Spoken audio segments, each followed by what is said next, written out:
Republicans blasting that bill. They're arguing the $350 billion for state and local governments is just bailing out the blue states. Yep. Let's bring in Governor Ron DeSantis from the very state of Florida, where he will take the stage at CPAC just moments from now. Former congressman turned governor. You have kept your state open, Governor, and a lot of people have been pushing back on you. Your approval rating stands at about 54% right now. You got elected with under 50%. Do you feel as though you've been vindicated?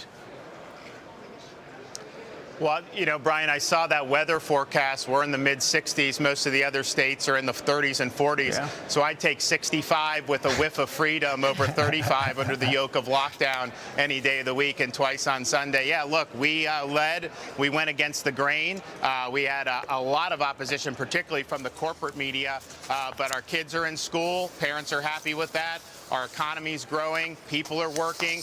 And they were predicting economic doom, particularly for Florida, because we're tourism-based. And our tourism isn't back by any stretch. And yet, we're getting huge revenue into the state with no tax increases. We're going to have a budget surplus, and we're clicking on all cylinders. We're doing more on the vaccines for the senior citizens, but I would rather be in Florida than just about any other state right now. Well, that explains why the streets of New York, and people are applauding. Yes, indeed. Let's go to Florida.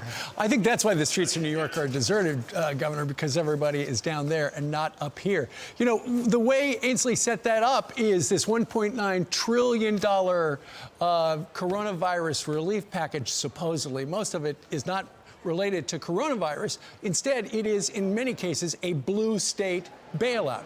Down there in Florida, with you at the helm, how much money is Florida going to get? Because New York's going to get a boatload. It's unbelievable how they're doing this. So they are actually rewarding the states that have the highest unemployment rate. So if you lock down, if you destroyed your own economy through your own policies, you are getting a windfall. And the states like Florida that have worked to put people back to work, that have saved our economies, we end up getting the short end of the stick. And so it is absolutely calculated to benefit the failing blue states. And I know there's a lot of other nonsense in that bill, which I'm not surprised at as someone who did serve in the Congress. But there's no doubt states like Florida, who did it right, are going to come up with the short end of the stick against other states that did it wrong. What do you expect from CPAC? I know the President Trump's going to speak on Sunday. This is the first time we've heard from him since the inauguration. What do you want him to say? Well, look, I'm glad that people are coming to an event again. I mean, we've obviously been open in Florida. CPAC was not going to be allowed to be done in some of these other lockdown areas. We welcomed it here in Florida. I think Florida is really showing how to lead going forward. And we're leading not just on schools and economy. We're leading on election integrity. We're leading on big tech. And so we're proud of what we're doing. And I think people are going to be excited to hear that. And, of course, they're going to be excited to hear from the former president, who, by the way, is an official Florida resident now for the last 2 years. Yeah. Yeah, Governor, a lot of people are officially Florida residents of late because they just want their freedom back. Doesn't mean you're not wearing masks. It doesn't mean people aren't keeping their distance, but they just have some say in their own lives and livelihoods, and I think that's important. The other thing to keep in mind around the country is that you took on a major problem, and I think most people can understand it, big tech. Explain what you're doing for those outfits like Twitter and Facebook that want to deplatform politicians of any stripe. What are they going to run into if they find themselves coming up against Floridians or you? Well, we're going to enact the strongest reforms that any state's ever done to rein in big tech. At the end of the day, we cannot have the terms of the debate in this country controlled by leftist oligarchs in Silicon Valley. That is totally unacceptable. And so, yes, we will provide protections against election interference. We will provide protections against censorship and deplatforming, not just of candidates, but of Floridians of all stripes. And we're also going to provide protections for your data privacy, which they mine relentlessly, and they make hundreds of billions of dollars off you without your consent. So you're going to fine them? Well, so if you deplatform a candidate for office, they're going to get fined $100,000 a day. If you censor or deplatform a private citizen, that citizen can bring a lawsuit under our consumer fraud statute. Great. And I think that will be pretty good as well. No kidding.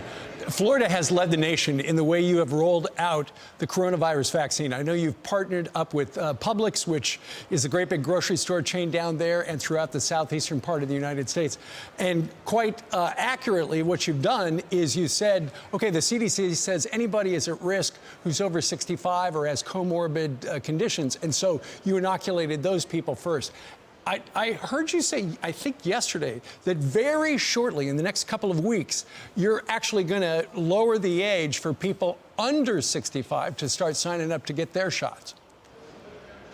I think so, because we've had a lot of success. We vaccinated millions of seniors in Florida, and if you look at all the statistics, we're either the top or one of the top for senior vaccination. So As soon as we start to see the demand soften amongst seniors, we have some counties that have 75, 80% of seniors have already been vaccinated, and we know not 100% are going to want it, so that's fine. So yes, we will then lower the age as soon as that signal comes in strongly. All right, Governor, we will be watching you. What time are you speaking? I think a little after 9 o'clock, between 9 and 9:30. Okay. Great. Round of applause for Governor DeSantis. You're welcome.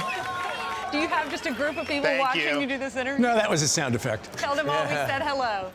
Thank you so much, Governor. Okay, take All right. care. Yep. Thank you, you too. Coming up now.